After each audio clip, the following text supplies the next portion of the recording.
Heroes come in all shapes and sizes, even the very small. Here's my spoiler-free review for Moss 2. We're going on an adventure, and don't forget to tuck your ears in.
Rarely do I come across a game where I feel compelled to climb the tallest building that I can and shout from its lofty heights of the game's gloriousness.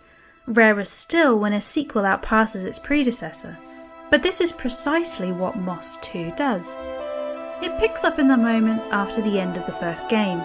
There is no introduction or pretense, just a way forward with our mouse hero Quill. We are reminded quickly of the buttons in this puzzle-cum-platformer, and within the first few minutes I knew I had to search out all the dust and the often hidden magic scrolls.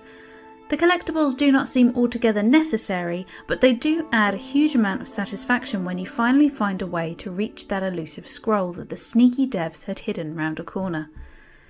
We meet a couple of familiar faces before being told of our quest, and it's not long before we are off with our sword and our whiskers ready to save all of Moss. And when you go through that first portal and away from the main hub area, oh, what greets you is simply beautiful. A woodland set in rich colours with fantastical fungi that light up as you pass, a night sky simply covered in stars. You can even spy the turrets of a castle through the leaves of a nearby tree. You'd be forgiven for thinking you've stepped into a dream. All the places you and your hero visit are different from the last, comprising of woodlands, an enormous greenhouse of which I am thoroughly jealous, an ice tower, and even an underground steampunk forge. The detail on the design of the worlds is wonderful and adds to the experience. From the auroras reaching across the sky to the butterflies fluttering nearby, and even the wisps of the flame on candles, each moment is abundant with rich detail. You can even, if you're a flower geek like me, play Name That Flower. The real ones are expertly placed in some areas. The nasturtiums are true to size in comparison to the small mouse hero, and the blend of the small with the big is breathtaking. It's clear that the developers took their time to design the worlds and the creatures that inhabit it. And the details are one thing that truly makes this game special. Quill's smooth animations and delightful dances and movements add a considerable amount of character to the anthropomorphic creature. Her giant ears offer expressions of happiness and excitement, as well as fear and sadness. She does the cutest dances when we've defeated enemies together, one where you high five, low five and back five, involving the player in the victory that you've both just earned. Even when you accidentally drown her, she washes her ears and wipes down her face before proceeding. Happily, you're able to go through the worlds a couple of times in a Metroid-esque fashion, gaining abilities and weapons that will help you reach previously unreachable areas. This allows you, the reader, more on that later, to help Quill and her friends get through the world right to the edge of chaos as a team. The music only increases this immersion, and I'd recommend playing this with noise-cancelling headphones. Echoing from the first game with its folk-style vibe, the music drives the story and feeling forward. From those thrilling moments where the beat escalates and the beasts to be felled surround you, to the sombre, more isolated moments where you feel all hope is lost. The music has a way of telling the story as much as the narrator does. On that note, the voice acting in this game is amazing. The game takes the form of a storybook, one that is being read by a narrator. Your first glimpses of the game are via this storybook, and you, the reader, turn the page to read the story of Moss. The incredible artwork on the pages that sometimes glow and move really bring the story to life. These replace traditional cutscenes, but the voice acting of the narrator Morla Gorondona is truly spectacular. It reminds me so much of a child being read to, but where the parent would put on all the voices for all the different characters. Such is the beauty of this experience that you don't even notice it's the same voice. The book also works alongside the level design in near genius capacity. Each level you progress through is a page, and you hear the sound effect of a page being turned whenever Quill goes through a doorway. This real-time page progression really hits home the idea that you're reading an epic story and builds this relationship you have with the game mechanics.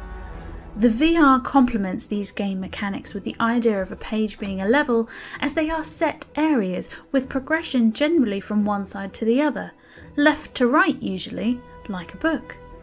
You can use VR to look around corners for hidden items, as well as interact with various parts of it, pushing and pulling items, pressing buttons and interacting with Quill and your abilities. It's a simple idea, but one that works exceptionally well.